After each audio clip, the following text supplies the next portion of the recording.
food at mpbonline.org. This is MPB Think Radio.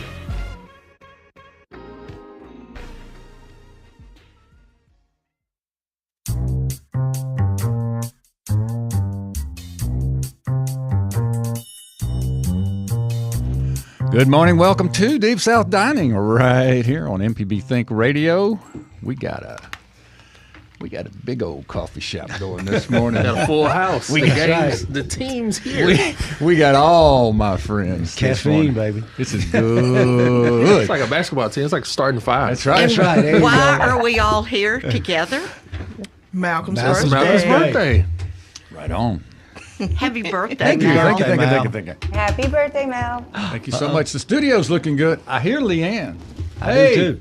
Yeah, we got LeAnne up on the screen. LeAnne and Thomas up there. Llamas. And we got Thomas on the screen. Hello, Yeah, Llamas. we've got Greenwood, Mississippi, and Nashville, Tennessee Man. dialing in. There you go. Couldn't keep us away. And at the table, we have the one and only Java Chatman. All right. Yeah, I'm here. We had, like I said, it's starting 5 plus 2 on the bench. That's right. And we have our favorite chef, Enrika Williams. All right. She's our company chef. She's our Deep South Dining I'll take official. that. I'll take that. And then we have our good buddy, Joe Sherman, who is always our sit-in host. That's right. And brings the color. The Lebanese breeze. Yes, Yeah. indeed. Don't forget it. Then we have LeAnne Gault from Greenwood, Mississippi, Looking who good. works for Viking Range and teaches at the Viking Cooking School. And then we have, I don't know, what do we call, I mean, he is Spiritual advisor. He's our spiritual I like it. advisor. I like and it. the culinary king. He's everything to everybody culinary, especially in the Deep South. There you go. Thomas Williams. And he's my 5 o'clock in the morning telephone call. Yep. And he has the best Rolodex of food people and food-related things in the industry. Indeed. And the only person to bring a seafood tower to Deep South Dining. Yeah, exactly. Correct. He will be remembered for many things, Yes. including the seafood tower. It's outrageous. And we've got a lot of fun stuff in the studio. We have the final king cake of the season, which I brought, and the reason that I bought it was I was in Ponchatoula the other day trying to find some strawberries. And I'm going to tell you, it's been a rough year, and the Louisiana strawberry crop got hammered by the weather. And there aren't many. There are precious few of them, and they're not that great. They're not quite ripe. I think they're rushing them to market. They limit how many you can buy. It's just been a tough year. Sounds like eggs. That's right. But I bought this king cake in Ponchatoula because it is a strawberry flavored king cake, which I'd never had. yeah. So that's that. Carol brought this amazing birthday cake. Carol, you want to tell us a little bit about your cake? Yeah, I do. I'm going to tell anybody who can go on YouTube and watch Deep South Dining. You'll see all of the good things we bought, but this is a special cake designed for Malcolm by Campbell's Bakery in Jackson.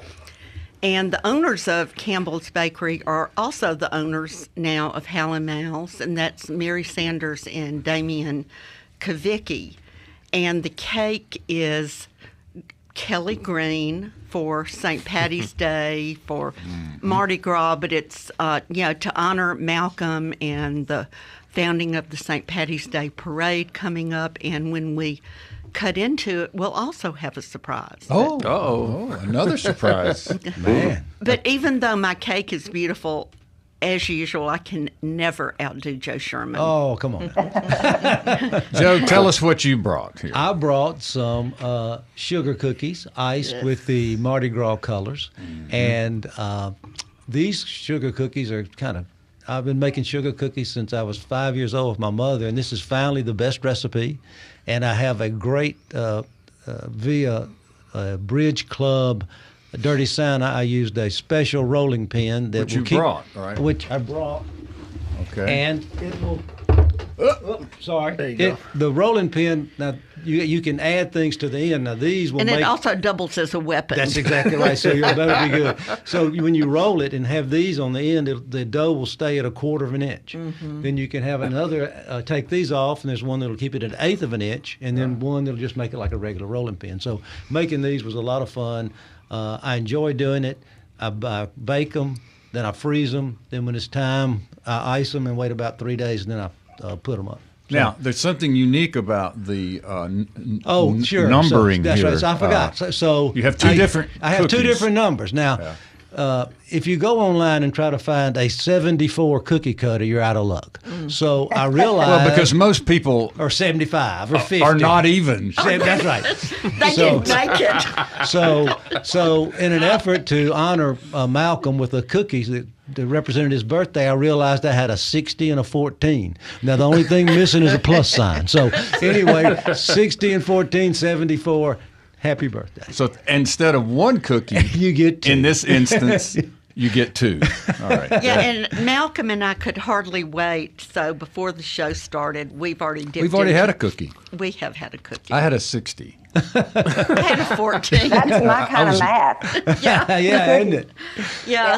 Sorry, y'all can't be here for the cookie. The cookie swap.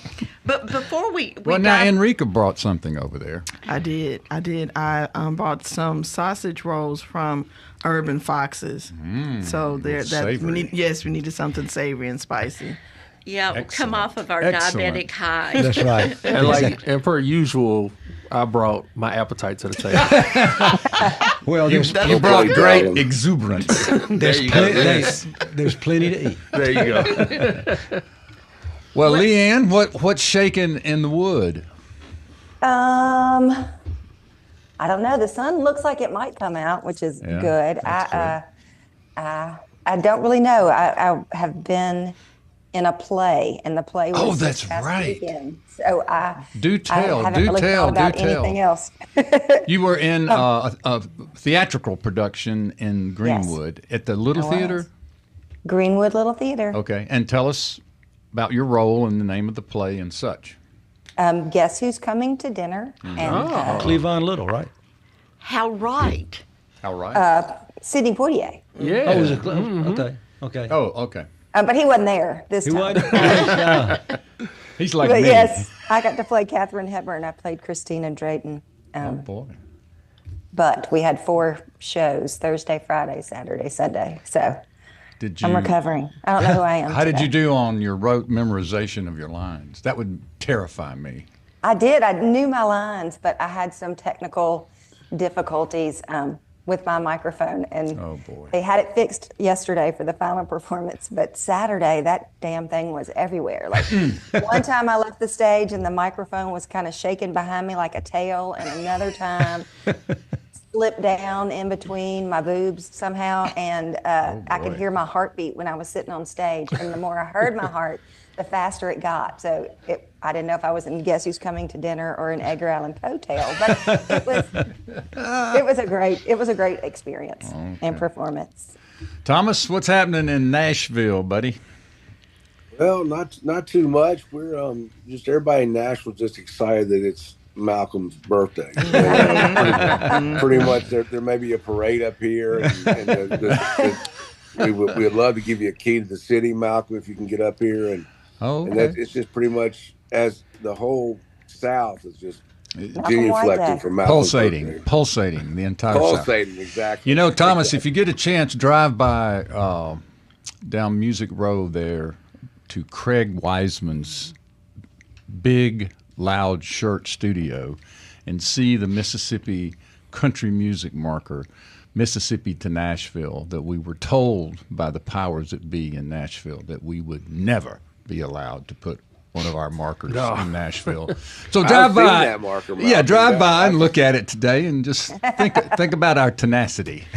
And Thomas, we want to thank you. A couple of things. When we got our numbers back, Nashville, outside of Mississippi, is our second biggest podcast Really? place. Wow. So I'm sure that's all because of you. Well, we like to call Nashville the Mississippi, the Mississippi of the North. Yeah. North.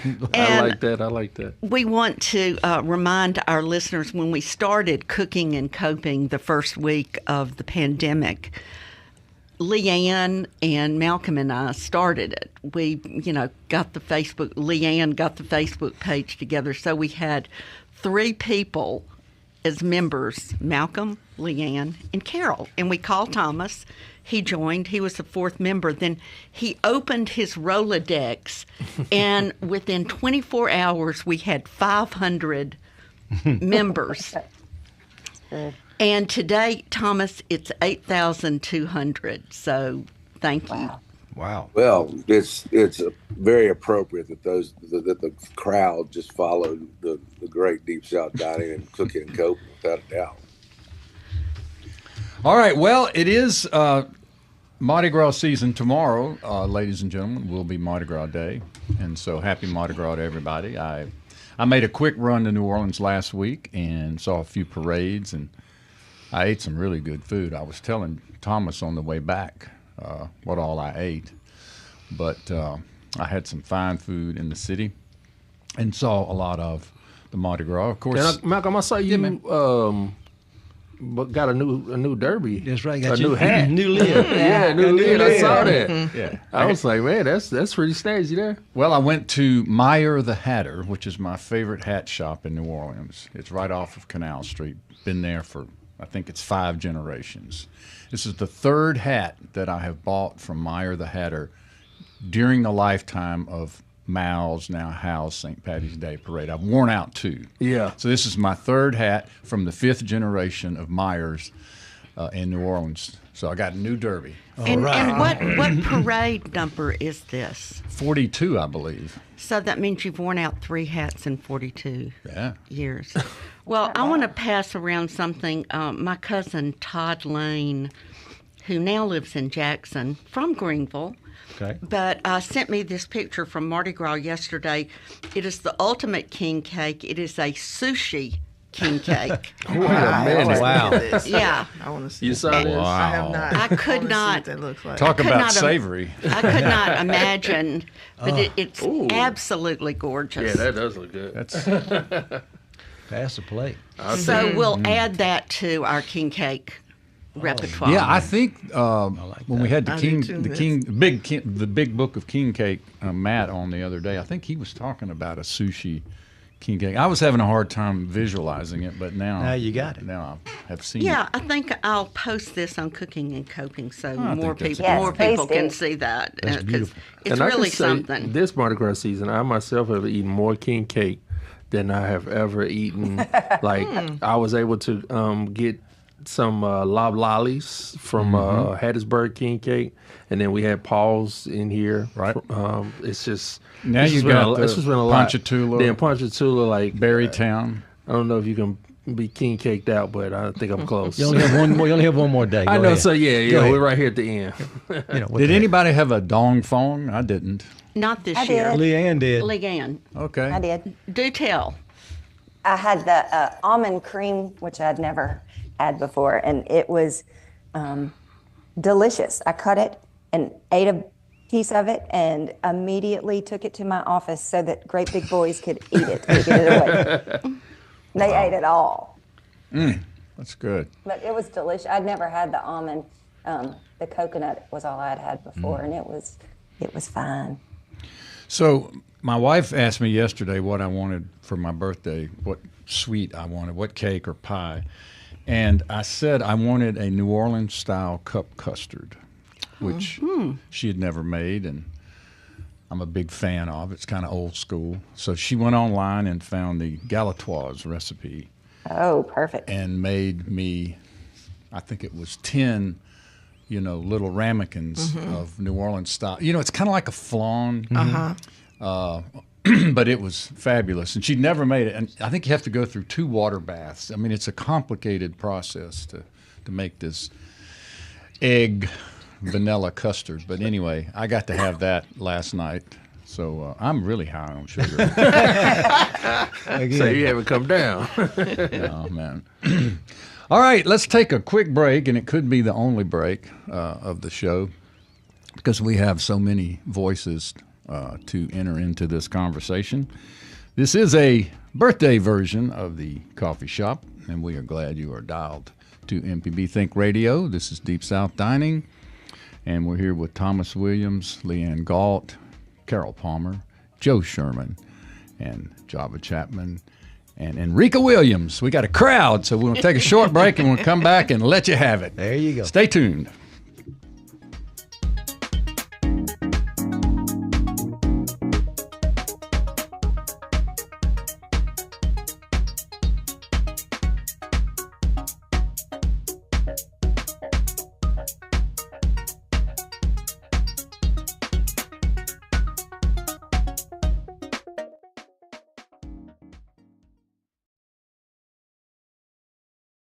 Hello, I'm Desiree Frazier, host of the award-winning news program, Mississippi Edition. We bring you conversations about the latest news from across the Magnolia State. Whether it's politics, healthcare, or education, handcrafted with natural ingredients. Discussions on issues that matter to you. So join us each weekday morning at 8:30 on MPB Think Radio, or download the podcast, listen through the app, and online.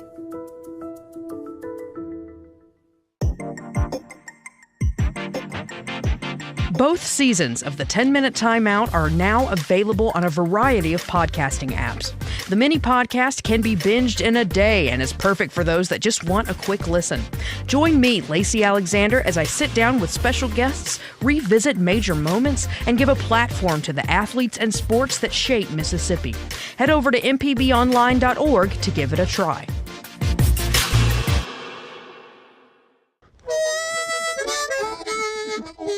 Hi, ladies and gentlemen. My name is Bobby Rush.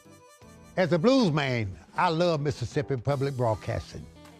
If you support Mississippi music and their local programming, donate now, right now, and become a member today, not tomorrow. Thank you, thank you, thank you. Doesn't matter how big or small, but we prefer big. Thank you very much.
The round pans, and so they have like one is yellow, one orange, one red. Man. And then they sit them on top of each other. And then just frosted like a regular cake. Okay. So it's usually like a yellow cake or a vanilla cake, and then they just use the food coloring.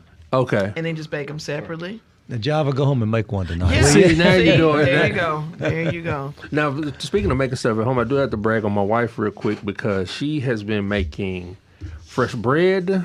She has been making fresh cakes because she got one of those. What's the thing? Is it Kenmore, the big mixer? Mixer. Yeah. Oh, yeah. KitchenAid? KitchenAid, that's it. Yeah, there you go. the big things like All right. a couple $dollars thing. Oh, yeah. But she's been putting it to use, so I had to. I thought if she got a Kenmore, you were making them in the washing machine. I couldn't remember that. It shows you how much I use it. Like I said, I bring my appetite. That's what I bring to the table. Anyway. So for those of you who are listening and not watching, please tune in so you can see this amazing cake. Come on, go on and Campbell's jump cake. your day off. Oh. It is something to behold. I remind you that we are broadcasting live and we are streaming on YouTube. Oh, great. I forget exactly how one dials in, but Marissa knows, and Java knows. How do they see us if they want to see us? Oh, I mean, you go to YouTube. That wonderful search bar is up at the top. That's right. Type in Deep South Dining. It pops in with there. It's right there. Or type in Mississippi Public Broadcasting. It's right there. I mean, you can go to our website and do some clicking around, and you'll see a live now button, and all that kind of good stuff. All right. Good to know we're live now. Yeah. Yeah, the cameras are rolling. Excellent. LeAnne, what's going on in your cooking school up in the Viking Range world? What you got going? I don't know. You don't know? She's been acting. Oh, you've been out acting. The usual. The Oscars were last night. So, I mean. The Oscars were last night. We've had some good. We had great Valentine's classes, and we are gearing up for more spring classes, but we've been super busy and had great people in. So it's rocking and rolling. Good. Thomas, I'm sorry there's no cake that I can't fax or email cake. That's okay, Malcolm. I mean, I wish I could. I'm with you in spirit, Malcolm. Thank you. What have you eaten good lately there, Thomas? Well, you also were in New Orleans not long ago. I was, and I had a pretty good po' boy in New Orleans, and then some nice shrimp prepared head on that was quite tasty as well, and so it's been good. It was and some red beans and rice as well. Can't beat that. Of course. Well, Carol, you've come up. Yeah, go ahead, LeAnne. Oh no, I was just saying apropos the red beans and rice. Enrika, you've been cooking, doing any pop-ups, catering. What's your world been like? I did some small things. I'm actually getting my mind together for the Jackson Food and Wine Festival, which is next weekend, and also the dinner at Hen and Egg on the Friday before. Okay. So I'm doing both a course, and I'm also doing a taste and tent on Saturday. I just signed myself up for extreme sports, but I'm here for it. Thank you. And yeah, so that's what I've been doing, just getting my mind ready for that. Let's talk about the Food and Wine Festival. The dates are? So the Food and Wine Festival is the 14th.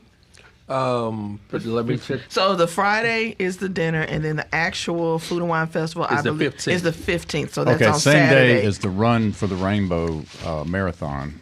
And it's at 5 p.m. It starts at 5. Oh, yeah. On Saturday, it starts at 5 p.m. Is it again this year at the Museum of Art? It's at the museum this year. Yes. And I know they sold out last year. They sold out of the VIP, but there's still general admission tickets this year. For this year, and also there are still tickets for the dinner as well that are still available. Cool. Enrika, I wanted to ask you about your January in Costa Rica. I was one of the lucky beneficiaries. Enrika cooked for a group of my friends, and she cooked something. She brought back some ideas from Costa Rica. So tell us why you were there, what you were doing, and what you were eating, and what you brought back. So I went to Costa Rica actually the weekend after Thanksgiving. So I was in Costa Rica for 6 weeks, and I did everything and nothing. It was a trip for myself. I was in San Jose, and then I spent the majority of my time on the Caribbean side. So this is the third year that I've gone, and I've always just go to to relax and to eat and just to immerse myself in the beauty that is Costa Rica. First of all, it is just such a beautiful place. The people, everything. I ate a lot, believe it or not, hamburgers. Is that a Costa Rican delicacy? I think it is, because the beef is just immaculate. It's just the beef. The burgers were so good. They do really good croissants, breads. Just very beautiful French pastries, that just amazing pastries. Ate a lot of ceviche. Ate a lot of plantains cooked in many different ways. I could not find grits there, so I actually brought a little pack of grits with me. And stop your customs. They saw it and they just laughed and they were like, okay, because it was just like the little small pack. So anyway, so what I did for Carol was she contacted me about doing a luncheon, and so what I did was I just thought about the things that I enjoyed eating when I was in Costa Rica. So we had I did this tuna tartare, but it was on a tostone, so it was on a crispy plantain, and then we had pickles, which is it's like a Haitian slaw, so it's like a chow chow, but it has like Scotch bonnet pepper. So we had that with rice and peas, and we did pork, but the pork had like a crackly skin to it. And then for dessert, we had a Mexican hot chocolate cake with whipped cream, and I had some toasted cacao nibs that we had on there. So it was just like this. It was just, sorry guys, it was for the ladies. It was the girls' It was luncheon. for the ladies, and so I was just like fresh off of that. So I was just like dying to do that. Like, yes, I want to make these things. That's so right. It was fun, and I'd love to see just like the reaction to what I was making, to just share that with people. So it was a lot of fun. Well, one of the interesting things for me when I told her to cook something from Costa Rica, I was expecting like salady and light, and when she said she was going to do pork, I went, But then I always, with Enrika, I trust the process. Oh, yeah. And my friends just went crazy over that pork. I mean, it was crunch. It had, what was the crunch was actually what, the pork skin? So it was actually, I made a bark. I did a pork shoulder. And so what I did was I made this spice rub, and I just packed it on, and then I roasted it in the oven. So like the fat and the seasonings like made this bark. And so when it cooked, it tasted like the texture was crackling, but it was just like the fat and the seasonings that made it the crackling. Yeah. Wow. Holy moly. Yeah, exactly. Sounds really good. Yikes. Really good. Now, Carol, you've created a bunch of questions for our coffee shop here, so you want to take the round robin and see what we get? Question for Joe. Okay. We getting graded on this? Just checking.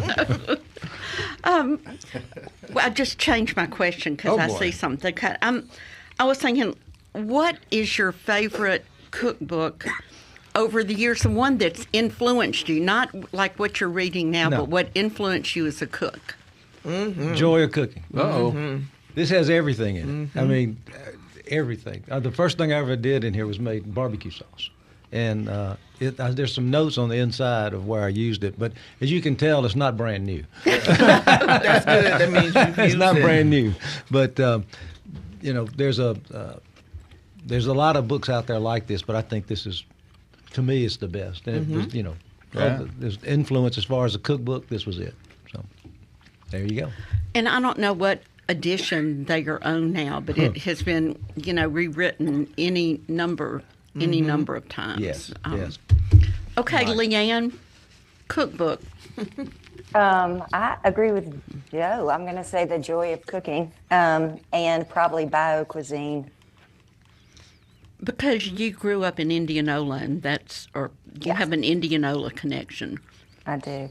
Is that the community cookbook? BioCuisine? It is. The Episcopal Church, St. Stephen's, and I think it's one of the highest-selling Mississippi cookbooks, and it's very interesting because it's divided up into time periods in Mississippi history. So there's the Spanish influence and the French influence, and there was something like Space Age, which I think is So it's got great stories and history and all of my favorite recipes. My pages are all turned down and dirty. Yeah, I love a good dirty page. Just to tell you how old this book is, you know what the price is on here? I never looked at it. $3. $3.99. Your Joy of Cooking, really? That was $3.99. $3.99. Oh, yeah, that's not $3.99 anymore. Yeah, no. Not anymore, yeah. Inflation Anybody alone else make it $12.99. have a cookbook that influenced them? I have, excuse me, I have two. So the first one was Better Homes and Gardens. My grandmother had it in her kitchen. And then they also have like the kids version. So I have like all three of the kids versions. That was just like the first thing that I made myself was the spaghetti and meatballs, spaghetti sauce dinner with the cheesy garlic bread and the salad. That was the first thing that I made. And then the other cookbook is Belle's Best. And they had several copies, right? Yes. Exactly. Yes. They had several copies of the kids' cookbook for Better Homes and Gardens. And then Belle's Best, everybody I knew in West Point had that book. Well, it was done by the telephone company, by the Bell Telephone Company. And I owned the Everyday Gourmet, which was a cooking school and gourmet store. And I cannot tell you, hundreds of people would come in wanting Belle's Best, and we couldn't sell it because they sold it as a fundraiser for I think it was the Pioneer Group. But it's been reprinted, and I've seen it at, I believe, Dorsberry's Farmers Market. I've seen it around. At Lemuria, too. So you can buy it now. Yeah. Well, mine would be the New Orleans Cookbook by Richard and Rema Collins, 1976. When I was fortunate enough to live in New Orleans, and Richard was then the restaurant reviewer, anonymously known by the Underground Gourmet. But he was a professor of history, and his wife was also a professor at UNO, and they evolved from being this sort of anonymous food critic to being the New Orleans Times-Picayune food writer, and Richard was. But they published several, a seafood cookbook, the quintessential New Orleans cookbook, and again had a weekly column, which led me to a lot of great restaurants during those days. All right. Joe, Thomas, just for your information, The Joy of Cooking is $44 in hardcover. eBay, here we come. Yeah, eBay, here we come. 35 in paperback, and it's 928 pages long. There you go, Joe. Thank you. Thomas, you got a favorite Great cookbook? investment. Absolutely. Thomas? I like the River Road. I like the River Road cookbook. Partial to a lot of New Orleans style dishes, and I think they've got some. I really like that cookbook. Yeah. Well, that was the first real community cookbook, and I don't have anything in front of me, but I think it has had over 50 reprints. Yeah. Yep. I love that one too. My Aunt Von Seal gave me the River Road when I was young guy working in the. Carol's coming in for another cookie. All right, Carol, what else you got for us there, Mistress of Ceremony? Who was your most important influence as a cook? Was that me? Yes. Yeah, I'm looking at so you, Joe. I have three, sort of. My mother, then my grandmother. I always remember growing up when my grandmother moved from Shaw, Mississippi, to Greenville, going to her home, and she would make Syrian bread, come right out of the oven with raw kibbe. And and she cooked a lot, and I learned a lot from her. But then when my mother got sick, my dad became the cook. So I learned a lot from both of them. My dad had a pool hall, and he was a bookie. And when my dad opened up his pool hall, my mother started making chocolate cake and chocolate pie and coconut pie. And then it morphed into hamburgers, and he made the best double cheeseburger, chili and slaw you ever had in your life. But they all influenced me in one way or the other. So did y'all eat Lebanese dishes every Sunday, at home, every just Sunday. on Sundays? Every Sunday, every Sunday. And then when my uncle I think I've told this before, when my uncle from Jackson would come to Greenville, we knew he was coming without them telling us, because number one, they have a chocolate iced cake, which nobody ate but him, and they added pine nuts to the baked kidney. And once you saw the pine nuts, Uncle Emmett's coming to town. That's beautiful. Enrika, your influence.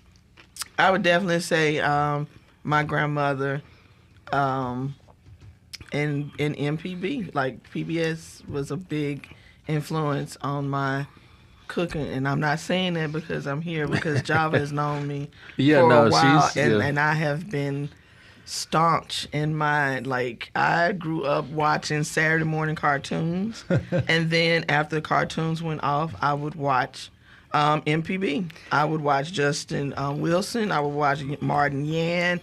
I would watch The Galloping Gourmet. I would watch them and have my notebook, and I would take notes. And so that was just like, from there, then my mom would like supplement that by taking me to the library, and I would go and check out cookbooks.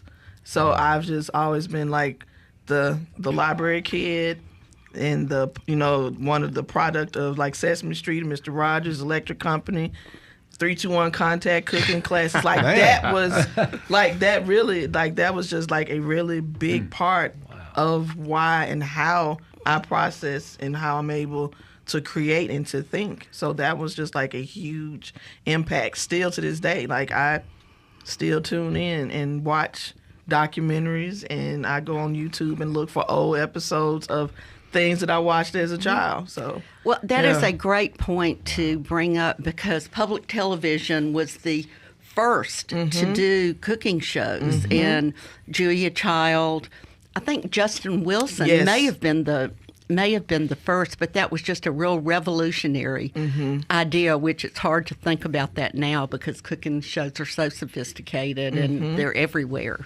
Yeah, we're going to take that, Enrika, and box that up for Public Media Day. I agree. Which is coming up in a couple of days, because that was a real life testimonial and commercial for public media. Yeah, that's the truth. My sister, my siblings will clown me about it because it's like, oh my God, why are we watching this? It's like, this is good. It's so PBS. We have to watch it. All right, we got a caller on the line. Kevin is calling us from South Carolina. Hey, Kevin, what's happening, brother? Hey, well, first and foremost, happy 35th birthday, sir. That's part of it. That's a piece. What else is happening, brother? Hey, so I just called in because as you're talking about just those influential cooks in your life, and gosh, my mother and my grandmother. My mom did the single mom thing for a long time, so I was kind of at the mercy of learning how to cook or go hungry. And when you're 10, 11 years old, the mysteries of grilled cheese are deep. Not quite as deep as patience should be. And I remember getting those sage bits of advice from my mother when she'd walk in the house, with a nuclear cloud of smoke hanging over the stove. and she'd impart beautiful bits of wisdom, like turn the beeper blanket heat down, things of that nature. And what's that? No, I was just going to say, I was told all the time, turn it down, turn the heat down. Don't cook on high. Absolutely. Absolutely. But then, in a more serious note, and that leads into the cookbook thing. I remember I got into community cookbooks when you all did an episode on them a few years back, which led to a purchase of Vintage Vicksburg, all that good stuff. And then not that long ago, my mom surprised me with a copy of the community cookbook that our church had put out many years ago, and just getting to see my grandmother's name in there, see my mother's name in there, all the people that helped raise me. Absolutely beautiful inspiration. Great. That's a great story, man. Thanks so much for dialing in and for calling. We appreciate it. Always glad to hear from you. So, Carol, back to your Well, I love him talking about grilled cheese, because one of the things I had written down that really hit me on cooking and coping is our good friend Tim Pierce in Memphis attended a Mardi Gras grilled cheese extravaganza. Oh, wow. What a It looked great delicious. theme for That a party. sounds decadent. What do you think, Thomas? I agree. I'm team grilled cheese right here.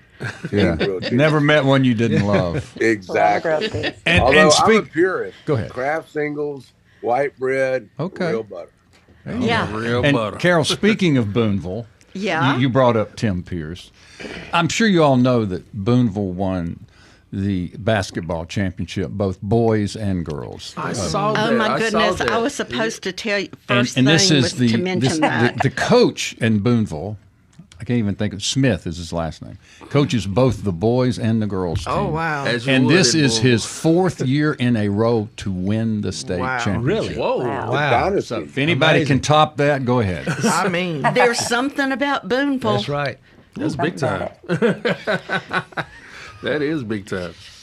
So to all the Boonville guys out there, guys and gals, congratulations! That's right. And we represent you regularly, on this show. Okay, this is a birthday question. If you could have the birthday cake of your dreams, what would it be? I'm going to start with you, Thomas. Ooh, I would just go chocolate cake, chocolate icing. Pretty simple. Standard. Pretty chocolate. Yeah.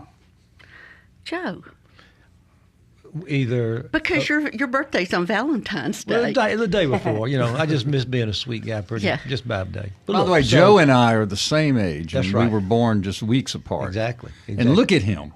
Wait a minute. Y'all I'm not both sure look how to great. take that.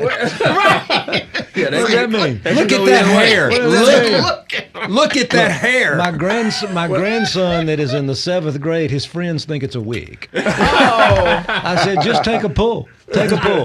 But if I were going to A lot of choose, curls. but it'd be between one of two things: coconut pie, a la Mayflower, Old Mayflower. or Old Mayflower, or Aunt Marguerite Sherman. She was a Joseph from Greenwood's Boston cream pie. I could eat it all Wow. day long. Love Boston cream That pie. Boston killing me. cream pie, that's a real 50s. very. That's yes. I think we should bring it back. I agree. I think we should. Nothing better. Yeah. Okay, Java. That's Peyton Prosper's favorite cake, the Boston cream. All right. Another lived- Greenville guy, Java. He lived right birthday around the cake. corner from Aunt Marguerite. That's why. I have to say, anybody's red velvet. Anybody's Okay. a red velvet cake. That's my favorite. My grandma Ethel, she really does it the correct way. So How did you like the red velvet king cake we had a few weeks back? Did you get any of that? I don't think I did. What was this? We had Somebody Somebody was. He looked shocked. well, we had Paul's king cakes. Yeah, I know we had Paul's. One of the 7 or 8 they sent, and They sent Marissa 9. knows that they sent 9. One of them was a red velvet. My goodness. It was Marissa. very good. Java, Okay, I'm Marissa, really we sorry. got to talk about this. Okay. Marissa, that's going to be on your review. I believe it. Look, now that you're the boss of everybody, I think that they keep a lot of things. I think a lot of stuff goes on Oh yeah, no, I'm underneath. not. A lot of lunches happen without me, and I used to go to lunch a lot, but now Now they so go to much. lunch and talk about you. Yeah, I know. I get it. So I you're get really it. there. I get You're it. really there in spirit. Okay, Malcolm, I'm carrot cake. What kind of birthday cake? I'm Well- sure yours is rainbow now. Well, it's rainbow now, but prior to this Campbell's bakery cake here, I would have said a dobosh cake. Which is also many layered Yes. with the cream all throughout. I love a dobosh cake. Ooh, Really? that's fancy. And that's a real New Orleans Very. thing. Yep. Is it Malcolm's Gambino's bringing that the does heat the on the famous cake. dobosh cake? Yes. Yes. Okay, Everybody next knows. person to New Orleans Brings the dobosh. yeah. bring a. All right, Carol. Okay. I'm going to jump to your restaurant experience question, and the reason is I want to go ahead and say mine, of course. This is a mountaintop restaurant Yeah, experience. but I'm going to preface it by saying it wasn't about the food. It was about the experience of going to this place. So in about 1976 or 77, It was before I was born. my friend Ted. Hush. Thanks, Malcolm. Thanks, Java. Hey, Thanks, John, look at that hair. Java and Enrika are small children. This is the kids' table. The book's Yes. $3.99. The hair's $49.99. So my friend Ted Rubenstein, Michael Rubenstein's older brother, he'd left Boonville, gone to the University of Virginia, and then was on to New York to work for a record company. And he invited his little brother Michael and I to New York to show us around. And he took us to the Algonquin Hotel. Been there. To Really? the famous Writers' Roundtable Yes. in the old Algonquin. And we had dinner there, and I had squab under glass. Why? Because I had heard of it, but couldn't imagine eating a pigeon. But that was going to that place. I've been back many times, but going to the Algonquin, which was just this, famous writers gathering place in Manhattan. But that was mine. Joe, what's yours? Well, mine is not so much about, I have three. One was not in a restaurant, but having cooking dinner in Elaine Trigiani's home in Tuscany. The second one was going to a dinner in Rome with 3 people from Norway, 2 people from Israel, one couple from Spain, and my wife and I, Mary Pryor and I got to make the tiramisu parfait. But the third one was a place in Rome called Augustarello. It's in, it used to be a wine bar and a place that people would come play cards and gamble.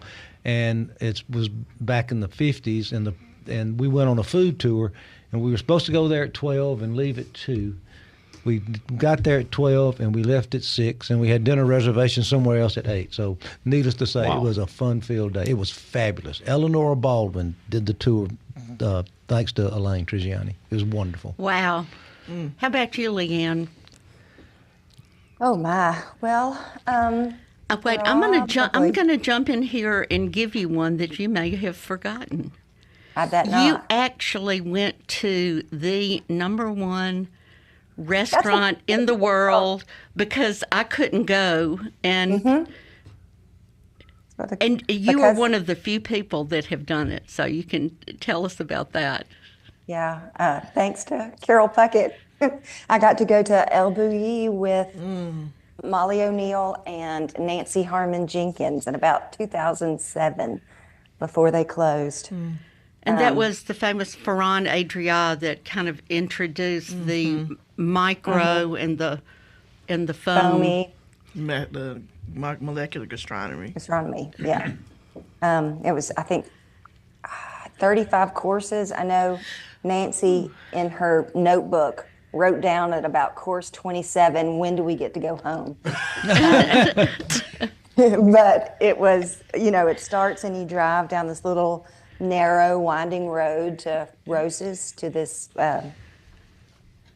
little seaside restaurant outside of Barcelona, and then you sit down for hours and hours and hours, and they bring you out these little beautiful bites of his history and memory, and then you drive that winding road back in the dark. But it wasn't a set menu. Didn't he just kind of say, "I'm going to feed you tonight"? I mean, to feed people tonight. Yes, like whatever he wanted to make. I think so, because I was with Nancy and Molly O'Neill, both of whom wrote for the New York Times and had cookbooks, and so he maybe when the reservation was made, there was, anyway, I think he thought he was getting an article in the New York Times again.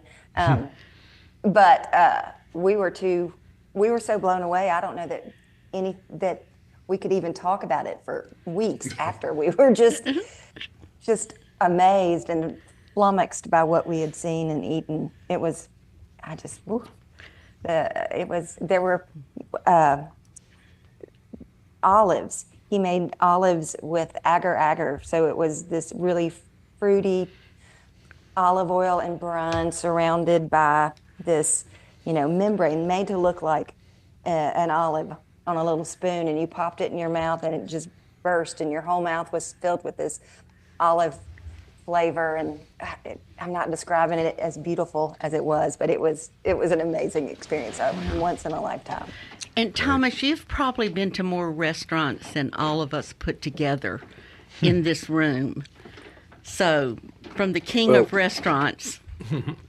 One I remember very fondly, and unfortunately it's not open any longer, was a restaurant called the Lighthouse on Grand Cayman Island, and it was open air out to, on the coast, and the food and the experience and the service were just it was just one of those combinations of a meal and a everything coming together to make it just a really, really nice experience. All right. You got a quick one? I do. I had authentic fire roasted Italian food in the jungle in Puerto Viejo. Really? Wow. And so it was just like we were literally in this jungle, and they had this beautiful wood fire oven, and they were making handmade pastas, and they were like making the pizza, and everything was just like the olives, the dough, the sauce, just everything was just perfect. And I'm like, I'm in the jungle eating fire pizzas. Yeah. All right, Marissa, you had some comments you wanted to add to the stew? Yeah, well, I just wanted to shout out the people on the YouTube chat today. They've been talking to us a little bit, and I wanted to make sure you, Malcolm, got your birthday wishes. Sam, Mac, Roger Federer, and our very own Abram Nanny say happy birthday. And we also got an email from Doug Boone who said happy birthday to his birthday twin. That's right. All right. Hope your day is tasty. The pit master. Yeah, that's right. Well, happy birthday to you. And to all of you, thank you so much. It's been a blast. Java, did you have parting words on your favorite dining experience? Well, my only Michelin star experience, the Dabney in Washington, D.C., and was able to eat at the old Ibbott's Grill, like the oldest restaurant in Washington, yeah. So, and I got steak frite, and I knew what that was because I went with you guys to Flora, and the Flora Butcher served a steak frite, so I felt sophisticated for about 20 minutes. All right. That's a beautiful thing. Happy birthday, Mal. Thank you, Malcolm. My Pisces brother. Malcolm. Yes, indeed. Deep South Dining is a production of Mississippi Public Broadcasting's Think Radio. We're funded by generous contributions from folks like yourself. We thank you. Today's show was produced by Marissa Vaughn for our guests Joe Sherman, Enrika Williams, Thomas Williams, they must be brother and sister, LeAnne Gault, Java Chatman, and of course Carol Palmer. I'm Malcolm White saying thank you for tuning in, and join Marshall Ramsey now for his program, Now You're Talking, followed by Southern Remedy at 11. And we are here every Sunday and every Monday at 9 a.m. on Deep South Dining. This